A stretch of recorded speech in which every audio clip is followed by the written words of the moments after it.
Hey, what is up guys? This is Nishi from MST.TV here, back with another Market Watch episode. Today I am doing a little bit of catch up from missing last week's episode, so we are talking about a little bit of everything. Some of the cards here are meta relevant, either being related to decks that have topped recently, or decks that have seen a recent surge in popularity. On the other hand, with other cards, we're being a little bit speculative about cards that could be useful in the next several months, and seeing what cards people are buying into now that might be more highly sought after in the future. Let's get started. Alright, so to kick things off, we are taking a look at Whitebeard, the Plunder Patrol Helm. So if you guys remember last week, Tom did an interview with Douglas Haddad, who went undefeated after Swiss at the Remote Duel YCS with his Plunder Patrol deck. It definitely caught some people's attention, especially when you consider its ability to play around Artifact Scythe, while also being able to incorporate a lot of hand traps and the Adventurer token engine. The Plunder Patrol deck has always been one that has had a ton of potential. I remember back when the theme was first revealed, everyone thought it was going to be so good eventually just because of how broken some of the cards sounded, so it's really cool that the deck is finally able to see a bit of meta success. Anyways, we are looking at Whitebeard as it is the most expensive card from the archetype, currently sitting at $15 a piece, which is almost double what we would have seen it at a few weeks ago. Oddly enough, the secret rare extra deck ships for the archetype are pretty cheap, but the ultras from Ignition Assault are much higher. I think that if I remember correctly, the ultras were actually short printed back then.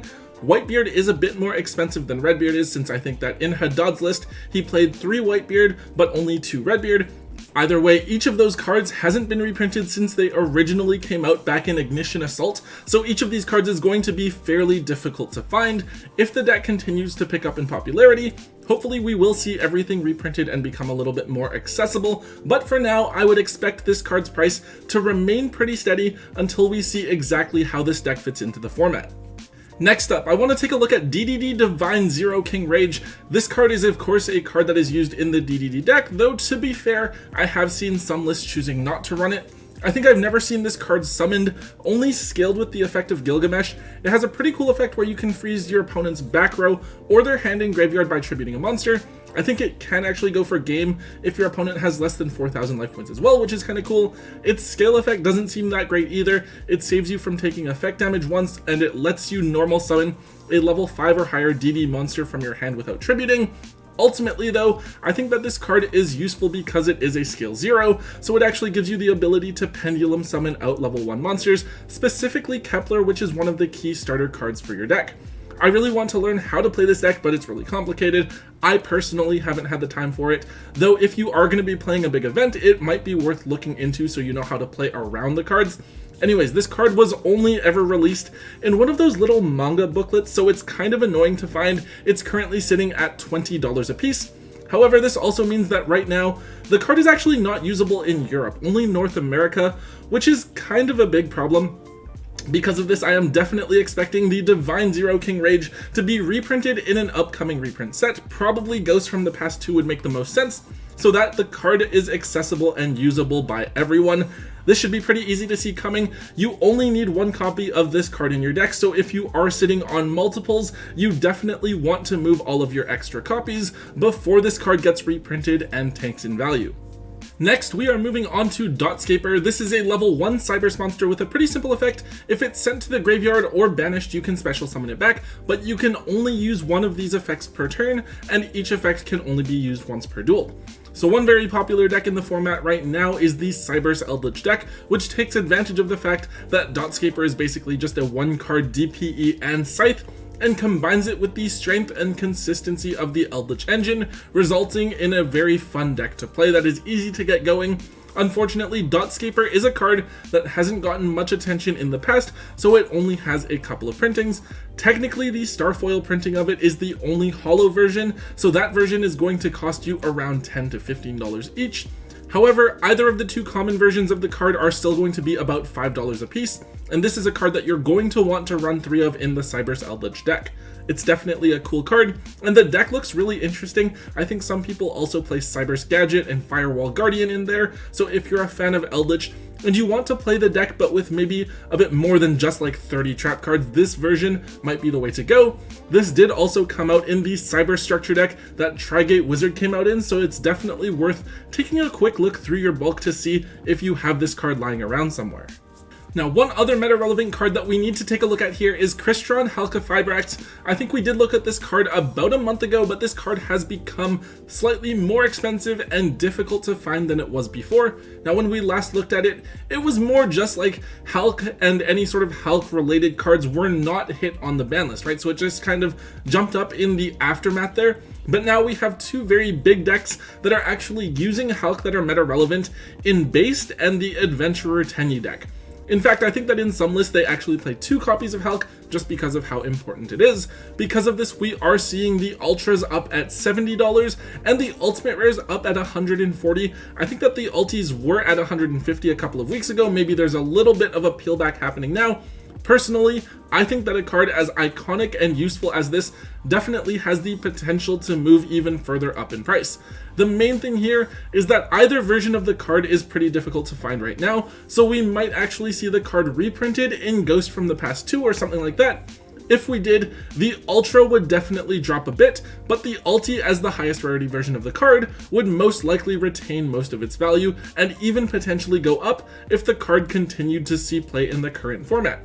I do actually feel like this is one of those situations where it is safer to own the higher rarity version of the card rather than the lower rarity, just because if you are going to be paying that much for such a useful card, you may as well pay that bit extra and buy the one that is exponentially less likely to fall in price in the future.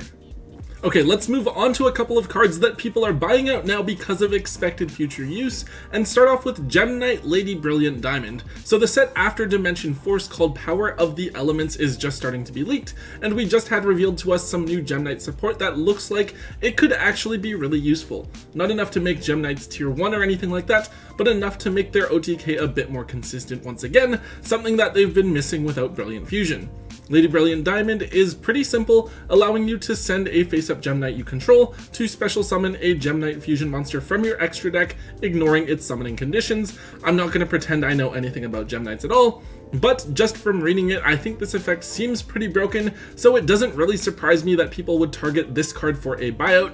The card has only one printing as an ultra rare from way back in Clash of Rebellions, and at the time that I'm making this video, there is only one copy available for sale on TCG Player, and that is listed at $25, though looking at the sold listings, I don't really see any of them moving for anything higher than $20 a piece. If Geminites really are going to be good, then Konami will probably reprint Lady Brilliant Diamond closer to when Power of the Elements comes out, so if you find yourself sitting on this card, I would definitely consider offloading it, even if it is your only copy, while that initial hype is still there, and consider buying it back in the future. Next up, we have Lilith, Lady of Lament. This card is a pretty simple level 3 monster, allowing you to tribute itself as a quick effect to reveal 3 normal traps from your deck. Have your opponent pick one randomly to set to your field, and then you shuffle the others back into the deck.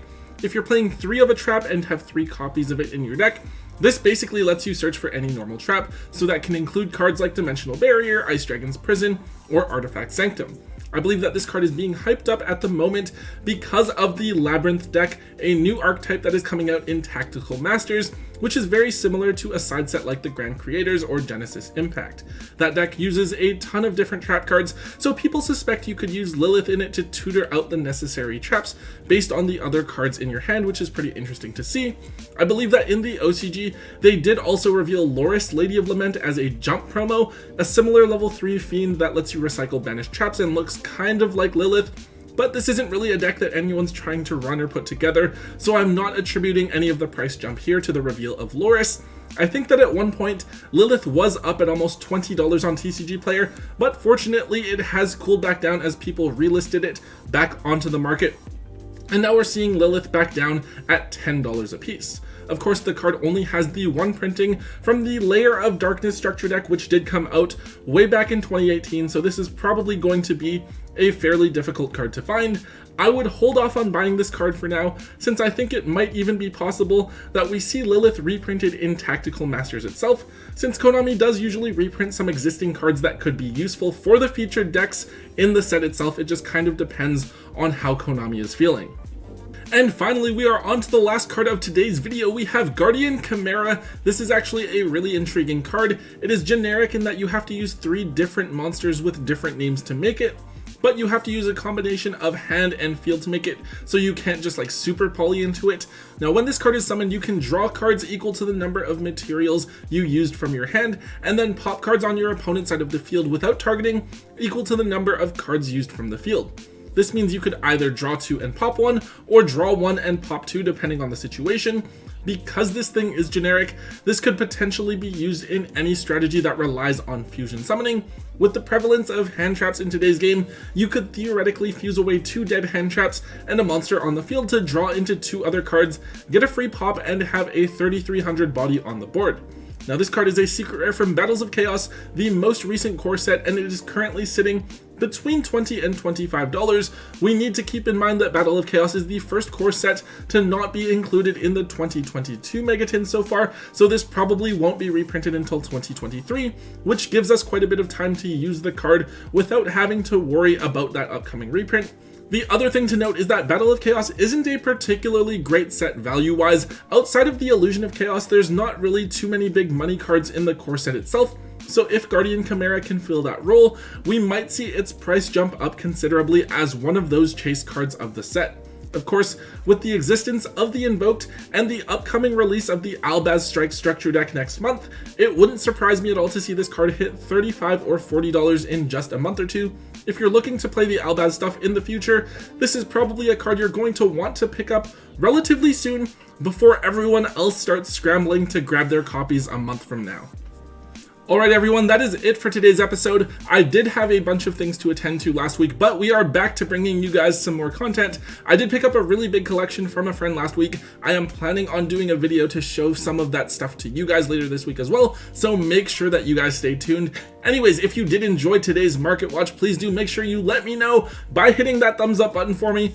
Also, make sure you leave a comment in the comment section down below. Let me know what you guys think about the cards we talked about today, and let me know what other cards are trending on the market as well so that I can potentially cover them in a future episode to keep everyone as informed as possible. Also, if you haven't already, do make sure you hit that subscribe button to get all of the latest and greatest content from both Tombox and myself here on the channel. And until next time, guys, don't forget to hold on to your MST.TV.